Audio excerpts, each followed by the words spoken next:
ನಮಸ್ಕಾರ. ಕಾಲೇಜು ಶಿಕ್ಷಣ ಇಲಾಖೆಯ ಡಿಜಿಟಲ್ ಕಂಟೆಂಟ್ ತಂಡದಿಂದ ತಮ್ಮೆಲ್ಲರಿಗೂ ಕೂಡ ಹಾರ್ದಿಕ ಸ್ವಾಗತ. ಸ್ನೇಹಿತರೆ, ತಮ್ಗೆಲ್ಲ ಗೊತ್ತಿರೋ ಹಾಗೇನೆ ಇನ್ನು ಕೆಲವು ದಿನಗಳಲ್ಲಿ ನಾವು LMS ಅಂದ್ರೆ ಲರ್ನಿಂಗ್ ಮ್ಯಾನೇಜ್ಮೆಂಟ್ ಸಿಸ್ಟಮ್, ಕನ್ನಡದಲ್ಲಿ ಇದನ್ನ ನಾವು ಕಲಿಕಾ ನಿರ್ವಹಣಾ ವ್ಯವಸ್ಥೆ ಅಂತ ಹೇಳ್ತೀವಿ. ಇದು ಉನ್ನತ ಶಿಕ್ಷಣದ ಒಂದು ಪ್ರಮುಖವಾದ ಶೈಕ್ಷಣಿಕ ಭಾಗ ಆಗಿ ನಮ್ಗೆಲ್ಲ ಕೂಡ ಸಿಗ್ತಾ ಇದೆ. ಇದು ಬಂದಾಗ ಇದಕ್ಕೆ ನಾವು 4 ರೀತಿಯ ಕಂಟೆಂಟ್ ನ ವಿದ್ಯಾರ್ಥಿ ಸ್ನೇಹಿ ಕಂಟೆಂಟ್ ನಾವು ತಯಾರು ಮಾಡಬೇಕಾಗುತ್ತೆ.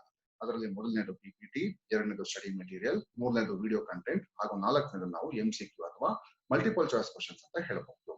ಇಲ್ಲಿ PPT ಅಂತ ಬಂದಾಗ PPTಯೇ ಈ ಎಲ್ಲಾ ಏನು ಇನ್ನು 3 ಏನಿದೆ, ಈ 4ರಲ್ಲಿ PPT ಬಿಟ್ಟು ಇನ್ನು 3 ಏನು ಕಂಟೆಂಟ್ ಇದೆ ಅದೇ ಆಧಾರ ಅಂತ ಹೇಳ್ಬೋದು. ಸೊ ನಾವು PPTಯನ್ನ ನಾವು ನೀಟಾಗಿ ತಯಾರು ಮಾಡ್ಕೊಳ್ಬೇಕಾಗತ್ತೆ ಹಾಗೂ ವಿದ್ಯಾರ್ಥಿ ಸ್ನೇಹಿಯಾಗಿ ತಯಾರು ಮಾಡ್ಬೇಕಾಗುತ್ತೆ. ಈ ಒಂದು ವಿಡಿಯೋದಲ್ಲಿ ನಾವು PPTಯನ್ನ ತಯಾರು ಮಾಡೋದು ಹೇಗೆ, ಅದರ ಬೇಸಿಕ್ಸ್ ಏನು, ಮತ್ತೆ ಬೇಸಿಕ್ ಫೀಚರ್ಸ್ ನ ಬಳಸ್ಕೊಂಡು ವಿದ್ಯಾರ್ಥಿ ಸ್ನೇಹಿಯಾಗಿ ಹಾಗೂ ತುಂಬಾ ಆಕರ್ಷಕವಾಗಿ ಪ್ರಿಪೇರ್ ಮಾಡೋದು ಹೇಗೆ ಅನ್ನೋದನ್ನ ನಾವು ತಿಳ್ಕೊಳ್ಳೋಣ. ಸ್ನೇಹಿತರೆ, ನೆನ್ಪಿಡಿ, ಈ ಅನೇಕರಿಗೆ PPT ಮಾಡೋದಾಗ್ಲೇ ಬರ್ತಿರಬಹುದು. ಅದು ಈ ವಿಡಿಯೋ ಅವರಿಗೆ ಸಂಬಂಧಪಟ್ಟಿದ್ದಲ್ಲ. ಈ ವಿಡಿಯೋ PPTಯನ್ನ ಇದೀಗ ತಾನೇ ಅಕ್ವೈಂಟ್ ಮಾಡ್ಕೋತಿರೋರಿಗೆ ಹಾಗೂ PPT ಸಂಬಂಧಪಟ್ಟ ಹಾಗೆ ಜ್ಞಾನವನ್ನ ಶೇರ್ ಮಾಡ್ಕೊಳ್ಬೇಕು ಅಥವಾ ಇನ್ನೂ ಹೆಚ್ಚು ಮಾಡ್ಕೊಳ್ಬೇಕು ಅನ್ನೋರಿಗೆ ಈ ಒಂದು ವಿಡಿಯೋ ಅಂತ ನಾನು ತಮ್ಮ ಗಮನಕ್ಕೆ ತರಕ್ಕೆ ಬಯಸ್ತೇನೆ. ಮತ್ತೊಂದು ವಿಷಯ, ನಾವು PPTಯನ್ನ ಮಾತಾಡೋದಕ್ಕಿಂತ ಮುಂಚೆ ತಮ್ಗೆ ಹೇಳೋದೇನಪ್ಪಾ ಅಂತಂದ್ರೆ, ನಾವು LMS ಗೆ ಸಂಬಂಧಪಟ್ಟ ಹಾಗೆ PPT ಹೇಗಿರ್ಬೇಕು ಅಂತ ಒಂದು ಗೈಡ್ ಲೈನ್ಸ್ ನ ಆಗ್ಲೇ ಬಿಟ್ಟಿದ್ದೀವಿ. ಸೊ ನೀವು ಈ ವಿಡಿಯೋವನ್ನ ನೋಡಿ PPT ಮಾಡೋದು ಹೇಗೆ ಅಂತ ತಿಳ್ಕೊಂಡ ನಂತರ ಆ ಗೈಡ್ ಲೈನ್ಸ್ ಪ್ರಕಾರವಾಗಿಯೇ PPTಯನ್ನ ಮಾಡ್ಬೇಕಾಗತ್ತೆ. ಉದಾಹರಣೆಗೆ ಆ ಗೈಡ್ ಲೈನ್ಸ್ ಅಲ್ಲಿ ನಾವು ಟೆಂಪ್ಲೇಟ್ ಹೇಗಿರ್ಬೇಕು, ಫಾಂಟ್ ಸೈಜ್, ಫಾಂಟ್ ಯಾವ್ದಿರ್ಬೇಕು, ಮತ್ತೆ ಇಮೇಜಸ್ ಹಾಕ್ದಾಗ ಏನ್ ಮಾಡ್ಬೇಕು, ಇಲಸ್ಟ್ರೇಷನ್ ಕೊಡೋದು ಹೇಗೆ, ರೆಫರೆನ್ಸ್ ಕೊಡೋದು ಹೇಗೆ ಅಂತೆಲ್ಲ ನಾವು ಅಲ್ಲಿ ತಿಳಿಸಿದ್ದೀವಿ ತಂಡದ ಪರವಾಗಿ. ಸೊ ತಾವು ಇಲ್ಲಿ PPTಯನ್ನ ಮಾಡೋದು ಹೇಗೆ ಅಂತ ಕಲಿತ ನಂತರ ಅಲ್ಲಿ ಹೋಗ್ಬಿಟ್ಟು ಆ ಗೈಡ್ ಲೈನ್ಸ್ ನೋಡ್ಕೊಂಡು ನೀವು ಅದನ್ನ ಪ್ರಾಕ್ಟೀಸ್ ಮಾಡ್ಬೇಕಾಗತ್ತೆ. ಈ PPT ಅನ್ನೋದು ಏನಿದೆ ಅದನ್ನ ನಾವು ಈಗ ಸ್ವಲ್ಪ ಹೆಚ್ಚಾಗಿ ಅದನ್ನ ಗಮನಿಸೋಣ. ಅದು ಹೇಗೆ ಅಂತ ನಾವು ತಿಳ್ಕೊಳ್ಳೋಣ. ಸ್ನೇಹಿತರೆ, ತಾವು ತಮ್ಮ ಲ್ಯಾಪ್ಟಾಪ್ ಅಥವಾ ಕಂಪ್ಯೂಟರ್ ಓಪನ್ ಮಾಡಿದಾಗ ಇಲ್ಲಿ ನಿಮ್ಗೆ ಸರ್ಚ್ ಬಾಕ್ಸ್ ಕಾಣುತ್ತೆ. ಅಲ್ಲಿ ನೀವು ಪವರ್ ಪಾಯಿಂಟ್ ಅಂತ ಒತ್ತಿದ್ರೆ ನಿಮ್ಗೆ ಇಲ್ಲಿ ಪವರ್ ಪಾಯಿಂಟ್ ಆಪ್ ಬರುತ್ತೆ. ನೆನ್ಪಿಡಿ, ಕೆಲವು ಹಳೆಯ ವರ್ಷನ್ OS ಇದ್ರೆ, ಆಪರೇಟಿಂಗ್ ಸಿಸ್ಟಮ್ ಇದ್ರೆ ಈ ತರ ಬರಲ್ಲ. ಸ್ಟಾರ್ಟ್ ಮೆನ್ಯೂ ಅಂತ ಇರುತ್ತೆ. ಆ ಸ್ಟಾರ್ಟ್ ಮೆನ್ಯೂ ಹೋಗಿ ನೀವು MS ಆಫೀಸ್ ಅಲ್ಲಿ ನೀವು ಒತ್ತಿದ್ರೆ, ಆ MS ಆಫೀಸ್ ನ ನೀವು ಹೋದ್ರೆ ಅದರ ಒಳಗಡೆ ನಿಮ್ಗೆ ಪವರ್ ಪಾಯಿಂಟ್ ಅಂತ ಇರುತ್ತೆ. ಅದನ್ನ ಒತ್ತಿದ್ರೆ ನಿಮ್ಗೆ ಪ್ರೆಸ್ ಮಾಡಿದ್ರೆ, ಕ್ಲಿಕ್ ಮಾಡಿದ್ರೆ ನಿಮ್ಗೆ ಈ ತರ ಒಂದು ವಿಂಡೋ ನಿಮ್ಗೆ ಓಪನ್ ಆಗುತ್ತೆ. ಸೊ ಇಲ್ಲಿ ನೀವು ನೋಡ್ಬೋದು, ಇಲ್ಲಿ ನಿಮ್ಗೆ ಒಂದು ವೈಟ್ ಶೀಟ್ ತರ ಕಾಣುತ್ತೆ. ಇದನ್ನ ನಾವು ಶೀಟ್ ಅಂತ MS ವರ್ಡ್ ಅಲ್ಲಿ ಹೇಳ್ತೀವಿ. ಈ ಒಂದು ಪವರ್ ಪಾಯಿಂಟ್ ಟರ್ಮಿನಾಲಜಿ ಹೇಳ್ಬೇಕಂದ್ರೆ ಇದನ್ನ ನಾವು ಸ್ಲೈಡ್ ಅಂತ ಹೇಳ್ತೀವಿ. ಸೊ ಇಲ್ಲಿ ಒಂದು ಸ್ಲೈಡ್ ಇದೆ. ಆ ಸ್ಲೈಡ್ ಇಲ್ಲಿ ನಿಮ್ಗೆ ತುಂಬಾ ದೊಡ್ಡದಾಗಿ ಇಲ್ಲಿ ಡಿಸ್ಪ್ಲೇ ಆಗಿದೆ ಅಲ್ವಾ. ಸೊ ಇಲ್ಲಿ ಮೇಲ್ ಬಂದ್ರೆ ನಿಮ್ಗೆ ಕೆಲವು ಆಪ್ಷನ್ಸ್ ಗಳು ಕೂಡ ಕಂಡು ಬರ್ತಾರೆ. ಈ ಆಪ್ಷನ್ಸ್ ಅಲ್ಲಿ ಕೆಲವು ಆಪ್ಷನ್ಸ್ ಗಳನ್ನ ನಾವು ಗಮನಿಸೋಣ. ಏನು ಅಂತ ತುಂಬಾ ಮುಖ್ಯವಾಗಿರ್ತಕ್ಕಂಥ ಇಲ್ಲಿ ಹೋಮ್ ಆಪ್ಷನ್. ಈಗ ಹೋಮ್ ಆಪ್ಷನ್ ಒತ್ತಿದ್ರೆ ನಿಮ್ಗೆ ಇಲ್ಲಿ ಕ್ಲಿಕ್ ಮಾಡಿದ್ರೆ ಕೆಲವು ಆಪ್ಷನ್ಸ್ ಕಾಣ್ತಾರೆ ಅಲ್ವಾ. ಈ ಕೆಲವು ಆಪ್ಷನ್ಸ್ ಗಳನ್ನ ಬಳಸೋದು ಹೇಗೆ ಅಂತ ನಾವಿಲ್ಲಿ ಸ್ವಲ್ಪ ಮಟ್ಟಿಗೆ ಗಮನಿಸೋಣ. ಈಗ ನೋಡಿ, ಇಲ್ಲಿ ನಾವು ಇಲ್ಲಿ ಹೋಮ್ ಹೋಗ್ತೀವಿ. ಹೋಮ್ ಹೋದ ತಕ್ಷಣ ನಿಮ್ಗೆ ಇಲ್ಲಿ ಪೇಸ್ಟ್ ಬರುತ್ತೆ. ಇದು ತೀರಾ ಸದ್ಯಕ್ಕೆ ನಿಮ್ಗೆ ಬೇಕಾಗಿರೋ ಮುಖ್ಯ ಆಪ್ಷನ್ ಅಲ್ಲ. ಯಾವ್ದಾದ್ರು ಕಂಟೆಂಟ್ ನೀವು ಕಟ್ ಮಾಡಿದಾಗ ಪೇಸ್ಟ್ ಮಾಡಕ್ ಬೇಕಾಗತ್ತೆ, ಸದ್ಯಕ್ಕೆ ಬೇಡ. ಇಲ್ಲಿ ನ್ಯೂ ಸ್ಲೈಡ್ ಅಂತ ಇದೆ. ಸ್ನೇಹಿತರೆ, ನೀವು ನೋಡಬಹುದು ಈ ಒಂದು ವಿಂಡೋದಲ್ಲಿ ನಿಮ್ಗೆ ಅಥವಾ ಈ ಒಂದು ಪವರ್ ಪಾಯಿಂಟ್ ಇಂಟರ್ಫೇಸ್ ಅಲ್ಲಿ ಒಂದೇ ಒಂದು ಸ್ಲೈಡ್ ಇದೆ. ಹೆಚ್ಚು ಸ್ಲೈಡ್ ಮಾಡ್ಕೋಬೇಕು ಅಂದ್ರೆ ನೀವು ಇಲ್ಲಿ ಹೋಮ್ ಹೋಗಿ ಇದನ್ನ ಹಿಂಗೆ ಕ್ಲಿಕ್ ಮಾಡಿದ್ರೆ ನಿಮ್ಗೆ ಹೆಚ್ಚು ಸ್ಲೈಡ್ ಗಳು ಬರುತ್ತೆ. ಪಕ್ಷ ನಿಮ್ಗೆ ಅನ್ಸಿದ್ರೆ, ಇಲ್ಲ ನಾವು ಈ ತರ ಪ್ರತಿ ಸಲ ಹೋಗಿ ಕ್ಲಿಕ್ ಮಾಡ್ಬೇಕಾ ಅಂತ ಅಂದ್ರೆ ಅದಕ್ಕೊಂದು ಸುಲಭ ಮಾರ್ಗ ಇದೆ. ನಿಮ್ಮ ಡೆಸ್ಕ್ಟಾಪ್ ಆಗಿದ್ರೆ ನಿಮ್ಮ ಕೀಬೋರ್ಡ್ ಅಲ್ಲಿ ಅಥವಾ ಲ್ಯಾಪ್ಟಾಪ್ ಅಥವಾ ಕೀಪ್ಯಾಡ್ ಅಲ್ಲಿ ನಿಮ್ಗೆ ಏನ್ ಅನ್ಸುತ್ತೆ ಅಂತಂದ್ರೆ ಕಂಟ್ರೋಲ್ ಬಟನ್ ಅಂತಿದೆ. ಆ ಕಂಟ್ರೋಲ್ ಬಟನ್ ನ ಒತ್ಕೊಂಡು ನೀವು M ಲೆಟರ್ ನ ಟೈಪ್ ಮಾಡ್ಕೊಂಡ್ ಬಂದ್ರೆ ಏನಾಗುತ್ತೆ ಅಂತಂದ್ರೆ ನಿಮ್ಮ ಸ್ಲೈಡ್ಸ್ ಗಳು ಮಲ್ಟಿಪ್ಲೈ ಆಗುತ್ತೆ. ಎಷ್ಟು ಸ್ಲೈಡ್ಸ್ ಬೇಕು ಆ ಸ್ಲೈಡ್ಸ್ ಬರುತ್ತೆ. ಇದನ್ನ ನಾವು ಒಂದು ಶಾರ್ಟ್ ಕಟ್ ಅಂತ ಕರಿಬಹುದು. ಇದೀಗ ನೋಡಿ, ಈಗ ನಾನು ಮತ್ತೆ ಹೋಮ್ ಹೋದ್ರೆ ಇಲ್ಲಿ ಈ ನ್ಯೂ ಸ್ಲೈಡ್ ಅಲ್ಲಿ ನಿಮ್ಗೆ 3 ಆಪ್ಷನ್ಸ್ ಕಾಣ್ತಾರೆ. ಒಂದು ಲೇಔಟ್, ರೀಸೆಟ್, ಸೆಕ್ಷನ್ ಅಂತ. ಅದರಲ್ಲಿ ನೀವು ಲೇಔಟ್ ಆಪ್ಷನ್ ತಿಳ್ಕೊಂಡ್ರೆ ಸಾಕು. ರೀಸೆಟ್ ಮತ್ತು ಸೆಕ್ಷನ್ ನಿಮ್ಗೆ ಬೇಸಿಕ್ ಫೀಚರ್ ಆಗಿ ನಿಮ್ಗೆ ಅದೇನೋ ಅಷ್ಟು ಬೇಸಿಕ್ ಪವರ್ ಪಾಯಿಂಟ್ ಮಾಡಕ್ಕೆ ಅಷ್ಟೇ ಏನ್ ನಿಮ್ಗೆ ಸಹಾಯ ಮಾಡಲ್ಲ. Advance PPT ಸಿಗ್ಬೇಕಾಗುತ್ತೆ. ಸದ್ಯಕ್ಕೆ ಏನು ಬೇಡ. ರೀಸೆಟ್ ಅಂತೂ ನಿಮ್ಗೆ ಬೇಕನೆ ಆಗೋದಿಲ್ಲ ಅಂತ ನಾನು ತಮ್ಮ ಗಮನಕ್ಕೆ ತರಕ್ಕೆ ಬಯಸ್ತೇನೆ. ಲೇಔಟ್ ಅಂದ್ರೆ ಒಂದು PPT ಸ್ಲೈಡ್ ಏನಿದೆ ಅದು ಹೇಗಿರ್ಬೇಕು ಅಂತ. ಸ್ನೇಹಿತರೆ, ಇಲ್ಲಿ ನೋಡಿ, ಇಲ್ಲಿ ಅನೇಕ ಲೇಔಟ್ ಗಳಿವೆ. ಟೈಟಲ್ ಅಂಡ್ ಕಂಟೆಂಟ್ ಅಂತಿದೆ, ಸೆಕ್ಷನ್ ಹೆಡರ್ ತರ ಇದೆ, ಬ್ಲಾಂಕ್ ಅಂತ ಇದೆ. ಇದ್ರಲ್ಲಿ ನಾನು ಟೈಟಲ್ ಕಂಟೆಂಟ್ ತಗೋತೀನಿ. ನೋಡಿ, ಅದು ತಗೊಂಡ ತಕ್ಷಣ ಇಲ್ಲಿ ನೋಡಿ ಚೇಂಜ್ ಆಯ್ತಲ್ವಾ. ಸೊ ಇಲ್ಲಿ ನಿಮ್ಗೆ ಟೈಟಲ್ ಚಿಕ್ಕದಾಗಿ ಬರ್ತಾ ಇದೆ, ಚಿಕ್ಕ ರೆಕ್ಟಾಂಗ್ಯುಲರ್ ಬಾಕ್ಸ್ ಆಗಿ ಬರ್ತಾ ಇದೆ, ಮತ್ತು ಕಂಟೆಂಟ್ ಸ್ವಲ್ಪ ದೊಡ್ಡ ಬಾಕ್ಸ್ ಆಗಿ ನಿಮ್ಗೆ ಇಲ್ಲಿ ಕಂಡು ಬರ್ತಾ ಇದೆ. ಇಲ್ಲಿ ನೀವು ಟೈಪ್ ಮಾಡಬಹುದು ಅಥವಾ ಏನ್ ಬೇಕಾದ್ರೂ ನೀವು ಅದರಲ್ಲಿ ನೀವು ಒಂದು ಕಂಟೆಂಟ್ ನೀವು ಹಾಕ್ಬೋದು. ಇಲ್ಲಿ ಈಗ ನಾವು ಒಂದು ಸಣ್ಣ ಕಂಟೆಂಟ್ ನಾನು ಟೈಪ್ ಮಾಡ್ಬೋದು. ನೋಡಿ, LMS ಅಂತ ಹಾಕ್ತೀನಿ. ಹಾಕ್ಬಿಟ್ಟು ನಾನು ಅದನ್ನ ವಿಸ್ತೃತವಾಗಿ ಬರಿತೀನಿ ಅಲ್ವಾ. ಈಗ ಇದನ್ನ ನೀವು ಗಮನಿಸಿದ್ರೆ ಲೆಫ್ಟ್ ಇಂದ ರೈಟ್ ಹೋಗ್ತಾರೆ ಅಲ್ವಾ. ಇದನ್ನ ಚೇಂಜ್ ಮಾಡೋದು ಹೇಗೆ ಅಂತಂದ್ರೆ ಇಲ್ಲಿ ನೋಡಿ, ಇಲ್ಲಿ ನೀವು ಇದನ್ನ ಚೇಂಜ್ ಮಾಡೋದಕ್ಕೆ ಬಳಸೋದು ಅಂದ್ರೆ ಇಲ್ಲಿ ನೀವು ಇಲ್ಲಿ ಬಂದ್ರೆ ಇಲ್ಲಿ ಈಗ ಅಲೈನ್ಮೆಂಟ್ ಅಂತ ನಿಮ್ಗೆ ಕಾಣುತ್ತೆ. ಅಲೈನ್ ಲೆಫ್ಟ್ ಅಂತ ಇದೆ. ಅಲೈನ್ ಲೆಫ್ಟ್ ಅಂತಂದ್ರೆ ನೀವು ಎಡದಿಂದ ಬಲಕ್ಕೆ ಬರೋದು, ಸೆಂಟರ್ ಮಾಡ್ಬೇಕು ಅಂದ್ರೆ ನೋಡಿ ಸೆಂಟರ್ ಬರುತ್ತೆ ಇದು ಕುತ್ಕೊಳ್ಳಕ್ಕೆ. ಅದಾದ್ಮೇಲೆ ನಿಮ್ಗೆ ಇದು ರೈಟ್ ಇಂದ ಲೆಫ್ಟ್ ಬರಬೇಕು ಅಂದ್ರೆ ಸಾಮಾನ್ಯವಾಗಿ ಇದು ನಾವು ಇಂಗ್ಲಿಷ್ ಕನ್ನಡದಲ್ಲಿ ಬಳಸಲ್ಲ, ಬೇರೆ ಭಾಷೆಗೆ ಮಾತ್ರ ಬಳಸ್ತೀವಿ. ಇಲ್ಲ ಜಸ್ಟಿಫೈಡ್ ಅಂದ್ರೆ ನಿಮ್ಗೆ ಅದು ನೀಟಾಗಿ ಒಂದೇ ನೇರದಲ್ಲಿ ಕೂತ್ಕೊಳ್ಳೋದಕ್ಕೆ ಜಸ್ಟಿಫೈಡ್ ಅಂತ ನಾವು ಕರಿತೀವಿ. ಈಗ ಸ್ನೇಹಿತರೆ ನೀವು ನೋಡ್ತಿರ್ಬೋದು, ಇದು ಒಂದು ರೀತಿಯಾದ ಫಾಂಟ್ ಅಲ್ಲಿ ಇದೆ, ಅಂದ್ರೆ ಒಂದು ರೀತಿಯಾದ ನೀವು ತುಂಬಾ ನಾವು ಕೈ ಬರಹದ ಮಾದರಿ ಬಳಸ್ಬೇಕಂದ್ರೆ ಒಂದು ಫಾರ್ಮ್ ಆಫ್ ಹ್ಯಾಂಡ್ ರೈಟಿಂಗ್ ಅಂತ ಹೇಳ್ಬೋದು. ಇದನ್ನ ಚೇಂಜ್ ಮಾಡ್ಬೇಕಂದ್ರೆ ಇಲ್ಲಿ ಬಂದ್ರೆ ನಿಮ್ಗೆ ಫಾಂಟ್ ಅಂತ ಇದೆ. ಫಾಂಟ್ ಅಂದ್ರೆ ಇನ್ನೇನು ಇಲ್ಲ, ಕೈ ಬರಹದ ಶೈಲಿ ಅಂತ ನಾವು ಕನ್ನಡದಲ್ಲಿ ಹೇಗೆ ಕರಿತೀವಲ್ಲ ಅದೇ ತರ ಅನೇಕ ಬರಹದ ಶೈಲಿಗಳು. ಅದ್ರಲ್ಲಿ ನೀವು ಯಾವ್ದು ಬೇಕಾದ್ರೂ ಸೆಲೆಕ್ಟ್ ಮಾಡ್ಬೋದು. ಹಿಂಗ್ ಸೆಲೆಕ್ಟ್ ಮಾಡ್ಕೊಂಡು ಹೋಗ್ತಾ ಇದ್ದಂಗೆ ಅದು ಚೇಂಜ್ ಆಗ್ತಾ ಬರುತ್ತೆ. ನೋಡಿ ಇಲ್ಲಿ ಚೇಂಜ್ ಆಗ್ತಿದೆ ಅಲ್ವಾ, ತಮ್ಗೆ ಕಾಣಿಸ್ತೀನಿ ಅಂತ ಅನ್ಕೋತೀನಿ. ಇಲ್ಲಿ ನೋಡಿ ಬರುತ್ತೆ. ಇದ್ರಲ್ಲಿ ಯಾವ್ದಾದ್ರು ಒಂದು ಚೆನ್ನಾಗಿರೋದನ್ನ ಸೆಲೆಕ್ಟ್ ಮಾಡ್ಕೊಳ್ಬಹುದು. ನೀವು ಯಾವ್ದನ್ನ ಬೇಕೋ ಅದನ್ನ ಸೆಲೆಕ್ಟ್ ಮಾಡ್ಕೊಳ್ಬೋದು ಚೆನ್ನಾಗಿರೋದನ್ನ. ಪಕ್ಕದಲ್ಲಿ ನೀವು ನೋಡಬಹುದು ಒಂದು ಸಂಖ್ಯೆ ಕಾಣ್ತೀರಿ 44 ಅಂತ, ಆಯ್ತಾ. ಈ 44 ಅನ್ನೋದು ಇನ್ನೇನು ಇಲ್ಲ, ನೀವು ಯಾವ ಫಾಂಟ್ ನ ಸೆಲೆಕ್ಟ್ ಮಾಡ್ತೀರಾ ಅದರ ಸೈಜ್ ಇದು. ಸೈಜ್ ಅಂದ್ರೆ ಗಾತ್ರ 44 ಇರ್ಬೇಕಾ, 16 ಇರ್ಬೇಕಾ, ಅಥವಾ 60 ಇರ್ಬೇಕಾ, 66 ಇರ್ಬೇಕಾ, ಅದನ್ನ ನೀವು ನೋಡ್ಕೊಂಡು ಎಷ್ಟು ಬೇಕೋ ಅಷ್ಟಕ್ಕೆ ನೀವು ಮಾಡ್ಕೊಳ್ಬೇಕಾಗುತ್ತೆ. ಅಥವಾ ನೀವು ನೇರ ಹೋಗಿ ಇಲ್ಲೂ ಕೂಡ ಟೈಪ್ ಮಾಡ್ಬೋದು, ಏನ್ ಸಮಸ್ಯೆ ಅಲ್ಲ. 44 ಇದೆಲ್ಲ ಅದನ್ನ 32 ಅಂತ ಮಾಡಿದ್ರೆ ನೋಡಿ 32 ಅಲ್ವಾ. ಈಗ ನೀವು ಇನ್ನು ಬೇರೆ ಬೇರೆ ರೀತಿಯಲ್ಲಿ ನೀವು ಕಲರ್ ನ ಚೇಂಜ್ ಮಾಡ್ಕೋಬೇಕು ಅಂತಂದ್ರೆ ಇಲ್ಲಿ ನೋಡಿ ಕಲರ್ ಬಂದ್ರೆ ನಿಮ್ಗೆ ಕಲರ್ ಕೂಡ ಚೇಂಜ್ ಆಗುತ್ತೆ. ಇಲ್ಲಿ ಅನೇಕ ವೇರಿಯಂಟ್ಸ್ ಇವೆ, ಅದರ ಗ್ರೇಡಿಯಂಟ್ಸ್ ಬೇರೆ ಬೇರೆ ಸಿಗುತ್ತೆ, ಚೇಂಜ್ ಮಾಡ್ಕೊಳ್ಬಹುದು. ಅದಕ್ಕೆ ಕೂಡ ನಿಮ್ಗೆ ಹೆಲ್ಪ್ ಆಗುತ್ತೆ. ಇನ್ನು ನಿಮ್ಗೆ ಹೈಲೈಟ್ ಮಾಡಕ್ಕೆ ಏನಾದ್ರು ಬೇಕಂದ್ರೆ ಇದನ್ನ ಬಳಸಬಹುದು. ಸ್ನೇಹಿತರೆ ಒಂದು ರಿಕ್ವೆಸ್ಟ್ ನಿಮ್ಮಲ್ಲಿ ಏನಂತಂದ್ರೆ ಈ ಕಲರ್ ಗಳನ್ನ ನೀವು ನಮ್ಮ ಡಿಸಿಗೆ ಸಂಬಂಧಪಟ್ಟ ಹಾಗೆ LMS ಗೆ ಸಂಬಂಧಪಟ್ಟ ಹಾಗೆ ವಿಶೇಷವಾಗಿ ಹೆಚ್ಚು ಕಲರ್ ಗಳನ್ನ ಬಳಸಬೇಡಿ. ಬ್ಲಾಕ್ ಅಂಡ್ ವೈಟ್ ಅಂತಾನೆ ನಾವು ಹೇಳಿದೀವಿ. ಯಾಕೆ ಬ್ಲಾಕ್ ಅಂಡ್ ವೈಟ್ ಅಂತ ನಾವು ಹೇಳಿದೀವಿ ಅಂತಂದ್ರೆ LMS ಬಂದ ನಂತರ ಅದಕ್ಕೆ ಸೂಟ್ ಆಗೋ ಒಂದು ಟೆಂಪ್ಲೇಟ್ ನ DCE ಕಡೆಯಿಂದನೇ ತಮಗೆ ಕೊಡಲಾಗುತ್ತೆ. ಅದಕ್ಕೆ ನಿಮ್ಮ ಪವರ್ ಪಾಯಿಂಟ್ ಸ್ಲೈಡ್ ಗಳನ್ನ ಹಾಕಬೇಕು. ಬಟ್ ಇದನ್ನ ತಿಳ್ಕೊಳ್ಳಿ ಅಂತ ಈ ವಿಷಯವನ್ನ ನಾವಿಲ್ಲಿ ಚರ್ಚೆ ಮಾಡ್ತಾ ಇದ್ದೀವಿ. ಕೆಲವು ಪಾಯಿಂಟ್ಸ್ ಗಳನ್ನ ಇಲ್ಲಿ ನಾವು ಹಾಕೋಣ. ಉದಾಹರಣೆಗೆ ನೋಡಿ, it's an important learning system ಅಂತ ಹಾಕಿದೆ.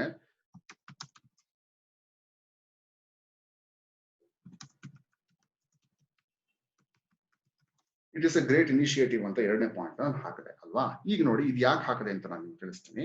ಈಗ ಇದು ಎರಡು ಕೂಡ ನೀವು ನೋಡಿದ್ರೆ ಇಲ್ಲಿ ಎರಡು ಗುಂಡಿನ ಆಕಾರದಲ್ಲಿ, ಅಥವಾ ನಾವು ಇದನ್ನ ಬುಲೆಟ್ಸ್ ಅಂತ ಏನ್ ಕರಿತೀವಿ ಅದರಲ್ಲಿದೆ. ಆ ಒಂದು ಸೆಕ್ಷನ್ ನಿಮ್ಗೆ ಇಲ್ಲಿ ಕಂಡು ಬರುತ್ತೆ, ಆಯ್ತಾ. ಇದನ್ನ ಚೇಂಜ್ ಮಾಡ್ಕೋತೀನಿ ಇದು ಬೇಡ ಅಂದ್ರೆ ನೋಡಿ ನೀವು ಸ್ಕ್ವೇರ್ಸ್ ಹೋಗ್ಬೋದು, ಇಲ್ಲಿ ನೀವು ಶೇಡ್ ಇರೋದಕ್ಕೆ ಹೋಗ್ಬೋದು, ಅಥವಾ ನೀವು ಈ ಫ್ಲವರ್ಸ್ ತರ ಏನಿದೆ ಅದಕ್ಕೆ ನೀವು ಹೋಗ್ಬೋದು, ಇಲ್ಲ ಯಾರೋ ಮಾರ್ಕ್ಸ್ ಹೋಗ್ಬೋದು. ಇದನ್ನ ಸೆಲೆಕ್ಟ್ ಮಾಡ್ಕೊಂಡ್ರೆ ನಿಮ್ಗೆ ಆ ತರ ಬರ್ತಾ ಹೋಗುತ್ತೆ. ಇಲ್ಲ ನನ್ಗೆ ಇದು ಬೇಡ, ನನಗೆ ನಂಬರ್ ಬೇಕು, ನನ್ ನ್ಯೂಮರಿಕಲ್ ಸಿಸ್ಟಮ್ ಅಲ್ಲಿ ಬೇಕಂದ್ರೆ ಅದ್ರ ಪಕ್ಕದಲ್ಲಿ ನ್ಯೂಮರಿಕಲ್ ಸಿಸ್ಟಮ್ ಇದೆ. ಅಲ್ಲಿ ನೋಡಿ ಇಲ್ಲಿ ನಿಮ್ಗೆ ಹೋದ್ರೆ ನಂಬರ್ ಸಿಸ್ಟಮ್ ಈ ತರ ಬರುತ್ತೆ. ನಂಬರ್ ಸಿಸ್ಟಮ್ ವಿತ್ ಪ್ಯಾರಂಥಿಸಿಸ್ ಇದೆ, ಇಲ್ಲಿ ರೋಮನ್ ನಂಬರ್ಸ್ ಇದೆ, ಇಲ್ಲಿ ಅಪರ್ ಕೇಸ್ ಇಂಗ್ಲಿಷ್ ಆಲ್ಫಾಬೆಟ್ ಅಲ್ಲಿ ಕೆಲವು ಲೆಟರ್ಸ್ ಗಳನ್ನ ಬಳಸಿದ್ದಾರೆ, ಇದು ಲೋವರ್ ಕೇಸ್ ಅಲ್ಲಿ ಇದೆ ನೋಡಿ. ಈ ತರ ಎಲ್ಲ ಆಪ್ಷನ್ಸ್ ಇದೆ, ಅದನ್ನ ನೀವು ಬಳಸ್ಕೊಳ್ಬಹುದು. ಹೇಗೆ ಬೇಕು ಅದರೆಲ್ಲ ನೀವು ಅದನ್ನ ಬಳಸ್ಕೊಳ್ಬಹುದು, ಚೇಂಜ್ ಆಗುತ್ತೆ. ಸೊ ಇದು ಕೂಡ ತುಂಬಾ ಮುಖ್ಯವಾದ ಒಂದು ಅಂತ. ಈಗ ನಿಮ್ಗೆ ಏನ್ ಅನ್ಸ್ಬೋದು ಅಂದ್ರೆ ಇಲ್ಲಿ ನಾನು ಬರ್ದಿದ್ದೀನಿ ಇದ್ರ ಮಧ್ಯ ಸ್ಪೇಸ್ ಅಂದ್ರೆ ಈಗ ಫಸ್ಟ್ ಪಾಯಿಂಟ್ಗೂ second point A point B ಗೂ ಸ್ಪೇಸ್ ಬೇಕಲ್ಲ, ಏನ್ ಮಾಡೋದು ಅಂದಾಗ ಇಲ್ಲೊಂದು ಆಪ್ಷನ್ ಇದೆ ಲೈನ್ ಸ್ಪೇಸಿಂಗ್ ಅಂತ ಕರಿತೀವಿ. ಇಲ್ಲಿ ಬಂದಾಗ ನೋಡಿ ಲೈನ್ ಸ್ಪೇಸಿಂಗ್ ಗೆ ವೇರಿಯಸ್ ಪ್ಯಾರಾಮೀಟರ್ಸ್ ಗಳನ್ನ ಕೊಟ್ಟಿದ್ದಾರೆ. ಈಗ 2.0 ಇರ್ಬೇಕಾ, ಎಷ್ಟಿರ್ಬೇಕು, ಇದು ನಿಮ್ಗೆ 3.0 ಇರ್ಬೇಕಾ ಅಂತ ಅದಿರುತ್ತೆ. ಅದನ್ನ ನೀವು ಸೆಲೆಕ್ಟ್ ಮಾಡ್ಕೊಳ್ಬಹುದು. ಒಂದು ಪಕ್ಷ ನಿಮ್ಗೆ ಈ ಆಪ್ಷನ್ ನಿಮ್ಮ ಪವರ್ ಪಾಯಿಂಟ್ ವರ್ಷನ್ ಅಲ್ಲಿ ಇಲ್ಲ ಅಂತ ಅಂದ್ರೆ ನೀವೇನ್ ಮಾಡ್ಬೇಕಾಗತ್ತೆ, ಸೆಲೆಕ್ಟ್ ಮಾಡ್ಕೊಂಡು ನಿಮ್ಮ ಮೌಸ್ ಅಲ್ಲಿ ಅಥವಾ ಕೀಪ್ಯಾಡ್ ಅಲ್ಲಿ ರೈಟ್ ಕ್ಲಿಕ್ ಅನ್ನ ಒತ್ತಿದ್ರೆ ಪ್ಯಾರಾಗ್ರಾಫ್ ಅಂತ ಕರ್ಕೊಂಡು ಹೋಗುತ್ತೆ. ಆ ಪ್ಯಾರಾಗ್ರಾಫ್ ಕಡೆ ಕರ್ಕೊಂಡು ಹೋದ್ರೆ ನಿಮ್ಗೆ ಲೈನ್ ಸ್ಪೇಸಿಂಗ್ ಅಂತ ಬರುತ್ತೆ, ಆಯ್ತಾ. ಅಲ್ಲಿ ನೀವು 1.5 ಡಬಲ್ ಯಾವ್ದು ಬೇಕೋ ಸೆಲೆಕ್ಟ್ ಮಾಡ್ಕೊಂಡ್ರೆ ನಿಮ್ಗೆ ಅದೇ ತರ ಸ್ಪೇಸ್ ಬರ್ತಾ ಹೋಗುತ್ತೆ. ಸೊ ಇದು ಕೂಡ ತುಂಬಾ ಮುಖ್ಯ, ಯಾಕಂದ್ರೆ ನೀವು ಸ್ಪೇಸಿಂಗ್ ಸರಿಯಾಗಿ ಕೊಟ್ಟಿಲ್ಲ ಅಂತಂದ್ರೆ ಅದು ಚೆನ್ನಾಗಿ ಕಾಣೋಲ್ಲ ನಿಮ್ಮ ಪವರ್ ಪಾಯಿಂಟ್ಸ್ ಅಲ್ಲಿ. ಅದಕ್ಕೋಸ್ಕರ ಇನ್ನು ಶೇಪ್ಸ್ ಅಂಡ್ ಸೈಜ್ ಅಂತಿದೆ. ಇದು ಶೇಪ್ ಅಂತಂದ್ರೆ ನೀವು ಇದನ್ನ ಏನಾದ್ರು ಫ್ಲೋ ಚಾರ್ಟ್ ಮಾಡಕ್ಕೋ ಇನ್ಯಾತೋ ಮಾಡಕ್ಕೋ ಬಳಸ್ಕೊಳ್ಬೋದು. ನೋಡಿ ಈ ತರ ಬರುತ್ತೆ. ಈ ಒಳಗಡೆ ನೀವು ಟೈಪ್ ಕೂಡ ನೀವು ಮಾಡಬಹುದು. ನೋಡಿ ಈ ತರ ನಾನು ಹಾಕ್ತೀನಿ LMS ಅಥವಾ DCTE ಹೀಗೆ ನೀವು ಹಾಕಬಹುದು. ಸೊ ತುಂಬಾ ಮುಖ್ಯವಾಗಿ ಈ ಶೇಪ್ಸ್ ಕೂಡ ನಿಮ್ಗೆ ವರ್ಕ್ ಆಗುತ್ತೆ. ಸೊ ಇದು ಹೋಮ್ ನ ಕೆಲವು ಫೀಚರ್ಸ್ ಆದ್ರೆ ಇನ್ನು ಫೀಚರ್ಸ್ ಇದೆ, ಅವು ಬೇಸಿಕ್ ಆಗಿ ನಿಮ್ಗೆ ಬೇಡ. ಇನ್ಸರ್ಟ್ ಅಲ್ಲಿ ಕೆಲವು ಫೀಚರ್ಸ್ ಗಳನ್ನ ನಿಮ್ಗೆ ಹೇಳ್ತೀನಿ. ಇನ್ಸರ್ಟ್ ಅಲ್ಲಿ ತುಂಬಾ ಮುಖ್ಯವಾಗಿರ್ತಕ್ಕಂಥ ಒಂದು ಫೀಚರ್ ಅಂದ್ರೆ ಟೇಬಲ್ ಅಂತ. ಟೇಬಲ್ ಅಂತಂದ್ರೆ ನಿಮ್ಗೆ ಚೆನ್ನಾಗಿ ಗೊತ್ತಿದೆ, ಮಕ್ಕಳಿಗೆ ನೀವು ಸೆಂಟೆನ್ಸಸ್ ಬರೋಕ್ಕಿಂತ ಬುಲೆಟ್ಸ್ ಬರೋಕ್ಕಿಂತ ಟ್ಯಾಬ್ಯುಲೇಟ್ ಮಾಡಿ ಟೇಬಲ್ ಮೂಲಕ ಹಾಕೊಟ್ರೆ ತುಂಬಾ ಈಸಿಯಾಗಿ ಸುಲಭವಾಗಿ ಅರ್ಥ ಆಗುತ್ತೆ. Number of tables, rose columns ವಿಷಯದಲ್ಲಿ ಎಷ್ಟು ಬೇಕು ಇಲ್ಲೇ ಸೆಲೆಕ್ಟ್ ಮಾಡ್ಕೊಳ್ಬಹುದು. ಇನ್ ಕೇಸ್ ನಿಮ್ಗೆ ಆಗಲ್ಲ ನನ್ಗೆ ಇನ್ನೂ ಹೆಚ್ಚಿಗೆ ಬೇಕು ಅಂದ್ರೆ ನೀವು ಇನ್ಸರ್ಟ್ ಟೇಬಲ್ ಹೋದ್ರೆ ನೋಡಿ ಇಲ್ಲಿ ನೀವು ಕಾಲಮ್ಸ್ 4 ಇರ್ಬೇಕು, ರೋಸ್ ನನಗೆ 12 ಇರ್ಬೇಕು ಅಂತ ನೀವು ಒತ್ಬಿಟ್ಟು ಹಿಂಗ್ ಒತ್ತಿದ್ರೆ ನಿಮ್ಗೆ ಟೇಬಲ್ಸ್ ಬರುತ್ತೆ. ಸ್ನೇಹಿತರೆ ನೆನ್ಪಿಡಿ ಇದು ಫ್ಲೆಕ್ಸಿಬಲ್. ಉದಾಹರಣೆಗೆ ನೋಡಿ ನೀವು ಇಲ್ಲಿ ಹೋದ್ರೆ ಒಂದು ಪ್ಲಸ್ ಮಾರ್ಕ್ ಬರುತ್ತೆ, ಇದನ್ನ ನೀವು ಈ ತರ ಎಲ್ಲ ಕೆಳಗಡೆ ಮೇಲ್ಗಡೆ ಮಾಡ್ಬೋದು, ಈಗೆಲ್ಲ ಶಿಫ್ಟ್ ಮಾಡ್ಬೋದು. ಮತ್ತೆ ಇದು ಕೂಡ ಇದರ ಸೈಜ್ ಅಥವಾ ಗಾತ್ರವನ್ನ ಕಿರಿದು ಮಾಡಬಹುದು. ಉದಾಹರಣೆಗೆ ನೋಡಿ ನಾನೀಗ ಹಿಂಗೆ ಕಡಿಮೆ ಮಾಡಿದೆ, ಆಮೇಲೆ ಇದನ್ನ ನಾನು ಜಾಸ್ತಿ ಮಾಡ್ತೀನಿ ಅಂದ್ರೆ ಇದನ್ನ ಹಿಂಗ್ ತಗೊಳ್ಬಹುದು, ಇದನ್ನ ಎಕ್ಸ್ಪಾಂಡಿಂಗ್ ಮಾಡ್ಬೋದು. ಆಮೇಲೆ ಈ ಒಳಗಡೆ ಇರೋ ಲೈನ್ಸ್ ಗಳನ್ನು ಕೂಡ ನೀವು ಹಿರಿದು ಕಿರಿದು ಮಾಡಬಹುದು. ನೋಡಿ ಹಿಂಗೆ ಇಟ್ಕೊಂಡು ನಾನು ಹಿಂಗೆ ಲೆಫ್ಟ್ ಗೆ ಡ್ರ್ಯಾಗ್ ಮಾಡ್ತೀನಿ, ಈಗ ಬರುತ್ತೆ. ಇಲ್ಲ ನಾನು ರೈಟ್ ಗೆ ಡ್ರ್ಯಾಗ್ ಮಾಡ್ಬೇಕು ಅಂದ್ರೆ ಅದನ್ನ ಕರ್ಸರ್ ನ ಕ್ಲಿಕ್ ಮಾಡಿ ನೀವು ಹಿಂಗೆ ತಳ್ಳಿದ್ರೆ ಅದು ರೈಟ್ ಕೂಡ ಬರುತ್ತೆ. ಸೊ ಈ ಟೇಬಲ್ ಕೂಡ ನಿಮ್ಗೆ ಫ್ಲೆಕ್ಸಿಬಲ್. ಆಮೇಲೆ ನಿಮ್ಗೆ ಒಂದೆರಡು ರೋಸ್ ನಿಮ್ಗೆ ಬೇಡ ಅಂತ ಆದ್ರೆ ನೀವು ಅದನ್ನ ಸೆಲೆಕ್ಟ್ ಮಾಡಿ ನೀವು ಬ್ಯಾಕ್ ಸ್ಪೇಸ್ ಹೋಗ್ತಾರೆ, ನಿಮ್ಗೆ ಅದು ಕೂಡ ತುಂಬಾ ಈಸಿಯಾಗಿ ಹೋಗ್ತದೆ. ಸೊ ಅದೇನ್ ತೀರಾ ಕಷ್ಟ ಅಲ್ಲ ಅಂತ ನಾನು ನಮಗೆ ಹೇಳೋದಕ್ಕೆ ನಾನು ಇಷ್ಟಪಡ್ತೀನಿ. ಸೊ ತುಂಬಾ ಸುಲಭವಾಗಿ ಇದನ್ನ ನೀವು ಮಾಡಬಹುದು. ಸೊ ಇನ್ನು ನೀವು ಇನ್ಸರ್ಟ್ ಅಲ್ಲಿ ತುಂಬಾ ಮುಖ್ಯವಾದ ಒಂದು ಆಪ್ಷನ್ ಇನ್ನೊಂದೇನಿದೆ ಅಂದ್ರೆ ಪಿಕ್ಚರ್ಸ್. ಈ ಪಿಕ್ಚರ್ಸ್ ಮಾಡಕ್ಕೆ ನೀವು ಅದನ್ನ ಒತ್ತಿ, ಡಿವೈಸ್ ಅಂದ್ರೆ ನಿಮ್ಮ ಕಂಪ್ಯೂಟರ್ ಇರ್ತಕ್ಕಂಥ ಪಿಕ್ಚರ್ಸ್ ಅಂತ. ನಾನು ಡಾಕ್ಯುಮೆಂಟ್ ಅಲ್ಲಿ ಒಂದು ಒಳ್ಳೆಯ ಚಿತ್ರವನ್ನ ಇಟ್ಕೊಂಡಿದ್ದೀನಿ, ಆ ಚಿತ್ರವನ್ನ ನಾನು ಇಲ್ಲಿ ಇನ್ಸರ್ಟ್ ಮಾಡಕ್ಕೆ ಟ್ರೈ ಮಾಡ್ತೀನಿ. ಉದಾಹರಣೆ ನೋಡಿ, ಇಲ್ಲಿ ನಾನು ಇನ್ಸ್ಕ್ರಿಪ್ಷನ್ಸ್ ಅಂತ ಒಂದು ಚಿತ್ರ ನೋಡಿ. ನೀವು ಇಮೇಜ್ ಹಾಕ್ಬೇಕಾದ್ರೆ ಇಲ್ಲಿ JPG ಅಥವಾ PNG ಫಾರ್ಮ್ಯಾಟ್ ಅಂತ ಕರಿತೀವಿ, ಅದಿದ್ರೆ ಮಾತ್ರ ಅಲ್ಲಿ ಇಮೇಜ್ ಫಾರ್ಮ್ಯಾಟ್ ಅಲ್ಲಿ ಬರೋದು, ಇಲ್ಲಾಂದ್ರೆ ಅದು ನಿಮ್ಗೆ ತಗೊಳಲ್ಲ. ಓಪನ್ ನೋಡಿ, ಕೊಟ್ಟಾಗಿ ಪಿಕ್ಚರ್ ಬರುತ್ತೆ, ಬಂತಲ್ವಾ. ಇದೊಂದು ಶಾಸನ, ಚಾಮರಾಜನಗರದ ಕಡೆ ಇರ್ತಕ್ಕಂಥ ಒಂದು ಶಾಸನ. ಇದನ್ನ ನೋಡಿ, ಇದನ್ನ ನೀವು ಹಿಡಿದು ಕಿಡಿದು ಮಾಡ್ಬೋದು. ಇದನ್ನ ನೀವು ಹಿಂಗೆ ಎಕ್ಸ್ಪ್ಯಾಂಡ್ ಮಾಡ್ಬೋದು, ಇಲ್ಲ ಈ ಕಡೆಯಿಂದ ನಿಮ್ಗೆ ನೋಡಿ ಇದನ್ನ ಮೇಲಕ್ಕೆ ಹಿಂಗ್ ತಳ್ಬೋದು. ಇದನ್ನ ನೀವು ಎಲ್ಲಿ ಬೇಕೋ ಅಲ್ಲಿ ಕೂರಿಸ್ಕೊಳ್ಬಹುದು. ಇಲ್ಲೆಲ್ಲೋ ನಾನು ಕೂರಿಸ್ತೀನಿ ಅಂತ ನೋಡಿ, ಇಲ್ಲೂ ಕೂಡ ಕೂರಿಸ್ಬಹುದು. ಆತರ ಕೂಡ ನೀವು ಮಾಡ್ಬೋದು ಇನ್ಸರ್ಟ್ ಅಲ್ಲಿ. ಇನ್ಸರ್ಟ್ ಅಲ್ಲಿ ನಿಮ್ಗೆ ಇನ್ನೂ ಕೆಲವು ಸ್ವಲ್ಪ ಮುಖ್ಯವಾದ ಆಪ್ಷನ್ಸ್ ಯಾವ್ದಾದ್ರು ಬೇಕಂದ್ರೆ ಟೆಕ್ಸ್ಟ್ ಬಾಕ್ಸ್ ಅಂತ ಒಂದು ಆಪ್ಷನ್ ಇದೆ.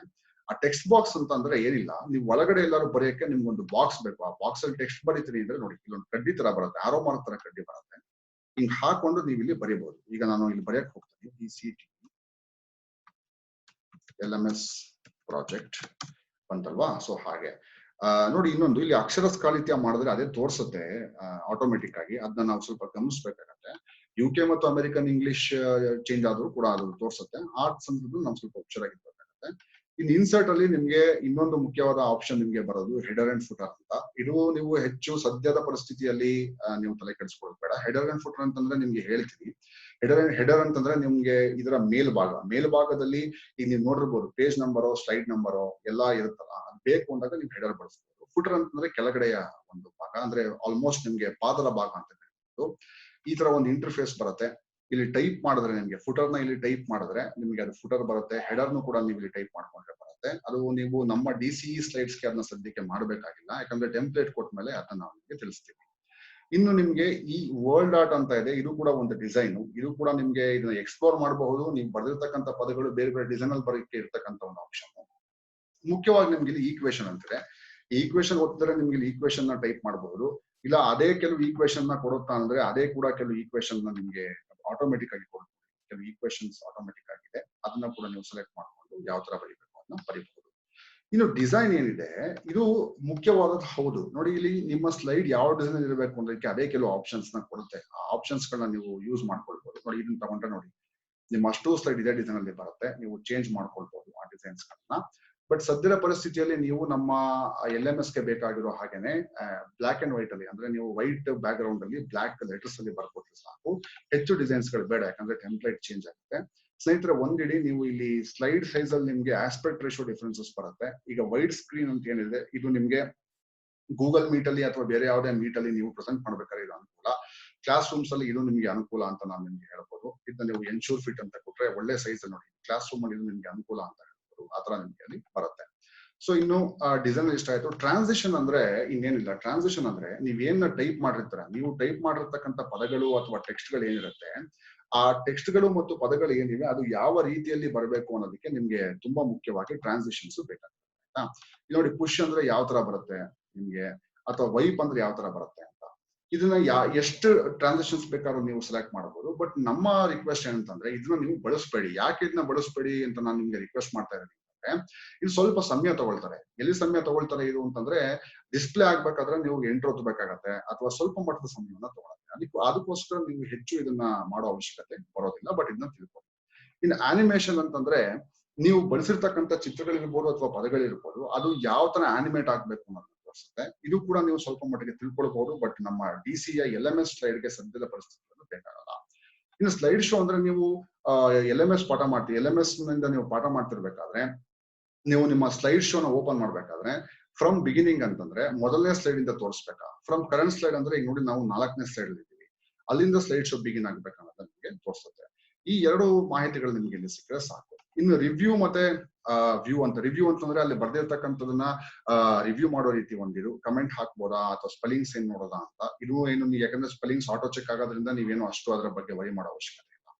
ಇನ್ನು ವ್ಯೂ ಅಂತ ಬಂದ್ರೆ ಇಲ್ಲಿ ಮಾಸ್ಟರ್ ವ್ಯೂ ಅಂತ, ಸ್ಲೈಡ್ ಮಾಸ್ಟರ್ ಅಂತ ಬರುತ್ತೆ, ಅಥವಾ ನಾವು ಅದನ್ನ ಮಾಸ್ಟರ್ ವ್ಯೂ ಅಂತಾನೂ ಕೂಡ ಕರಿಬಹುದು. ಸ್ಲೈಡ್ ಮಾಸ್ಟರ್ ಅಂದ್ರೆ ನಿಮ್ಮ ಸ್ಲೈಡ್ ನ ಅಷ್ಟು ಸ್ಲೈಡ್ ಅನ್ನ ನೀವು ಹೇಗೆ ಡಿಸೈನ್ ಮಾಡ್ಕೋತೀರಾ ಅದ್ರ ಬಗ್ಗೆ ಇರ್ತಕ್ಕಂಥ ಒಂದು ಇದು. ಆಯ್ತಾ?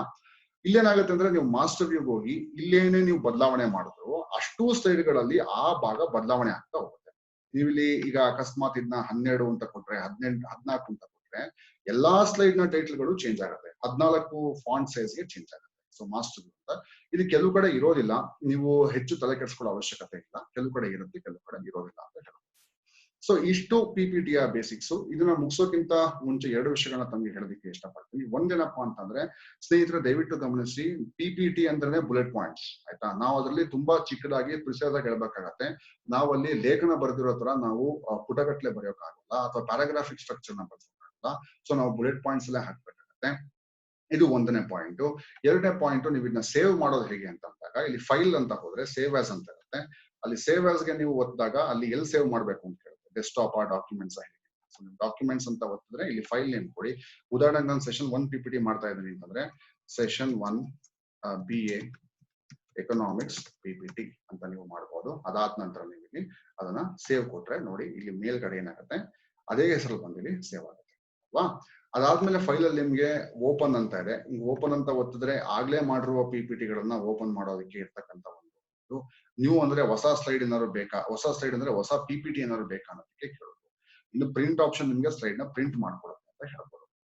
ಸ್ನೇಹಿತರೆ, ಇದು ಬೇಸಿಕ್ ಆಗಿ ಅಂದ್ರೆ ಪಿಪಿಟಿಯ ಕೆಲವು ಬೇಸಿಕ್ಸ್. ಇದನ್ನ ಯೂಸ್ ಮಾಡ್ಕೊಂಡು ನಾವು ತುಂಬಾ ಅಟ್ರಾಕ್ಟಿವ್ ಆಗಿ ಪಿಪಿಟಿಸ್ ನ ತಯಾರು ಮಾಡಬಹುದು, ಮತ್ತು ನಮ್ಮ ವಿದ್ಯಾರ್ಥಿ ಸ್ನೇಹಿಯಾಗಿಯೂ ಕೂಡ ನಾವು ಟೀಚ್ ಮಾಡಬಹುದು ಅಂತ ನಮ್ಗೆ ಹೇಳಕ್ ಇಷ್ಟಪಡ್ತೀವಿ.